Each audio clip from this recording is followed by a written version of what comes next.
আমরা আবারও চলে যাচ্ছি আমাদের সাংস্কৃতিক অনুষ্ঠান। এই অনুষ্ঠানটা একটু অন্যরকম। এই বিষয়ে সত্যি আমি বিশেষ কিছু জানি না, কিন্তু যিনি জানেন তিনি বলবেন। Sand animation, Kaushik Basu.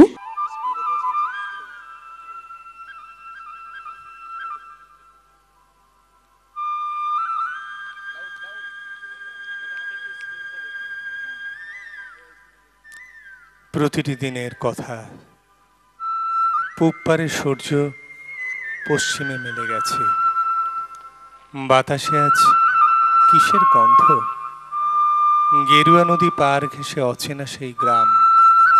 সেই গ্রাম পেরিয়ে মন ছুটে চলে অচেনাকে চেনার, অজানাকে জানার নতুন স্বপ্ন খুঁজে। দুটি কচি মন খুঁজে বেড়ায় নতুন কিছুর জন্যে। আকাশে পেঁজা তুলো, মাঠে মাঠে কাশফুল, আর বিভূতিভূষণের পথের পাঁচালীর ছোট্ট অপু দুর্গা ছুটছে ছুটছে আর ছুটেই চলেছে।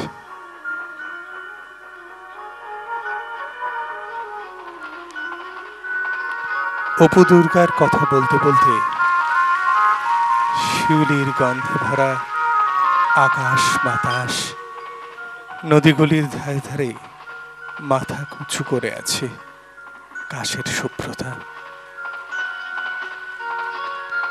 এখন শরৎকাল, আর এই শরৎকালই তো দুটি শব্দের মধ্যে বাঁধা আসমুদ্র হিমাচল ছুঁয়ে আবেগে উত্তাল এক হিরণ্ময়ী দেবীর বন্দনা।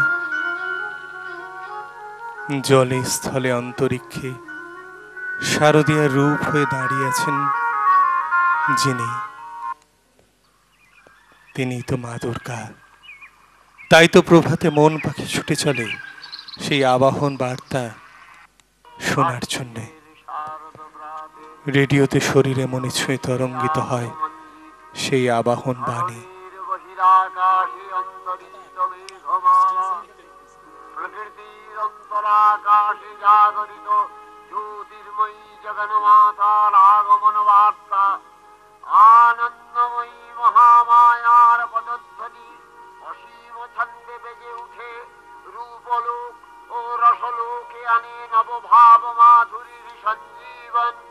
তাই আনন্দিতা শ্যামলী মাতৃকার চিন্ময়ীকে মৃন্ময়ীতে আবাহন। আজ চিৎশক্তি রূপিণী বিশ্বজননীর শারদশ্রী বিমণ্ডিতা প্রতিমা মন্দিরে মন্দিরে ধ্যান বোধিতা। আজ রাতে আমার আহ্বান ভেসে যাবে পথের বাতাসে, তবুও হৃদয়ে গান ভাসে। ডাকিবার ভাষা তবুও ভুলি না আমি, তবু ভালোবাসা জেগে থাকে প্রাণে। সুদূর সেই আহ্বানে,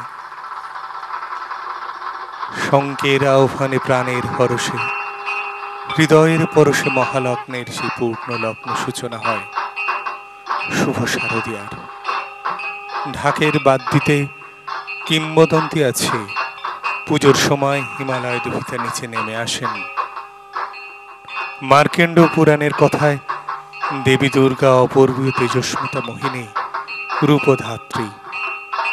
কেননা ধূসর অতীতের অনাদি আনন্দ অনন্তকালেরও আগে তিনি এসেছেন এই মর্তলোকে।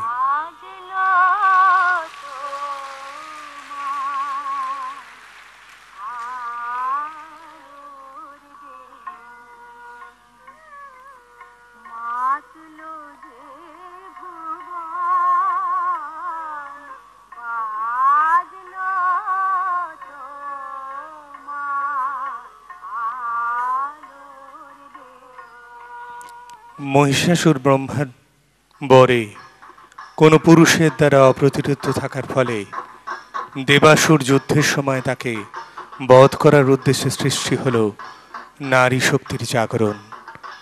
শরীর থেকে সমস্ত শক্তি নিগ্নে নিয়ে জ্বলন্ত অগ্নির মতো তেজপুঞ্জ দিয়ে সৃষ্টি করলেন অমিত তেজ।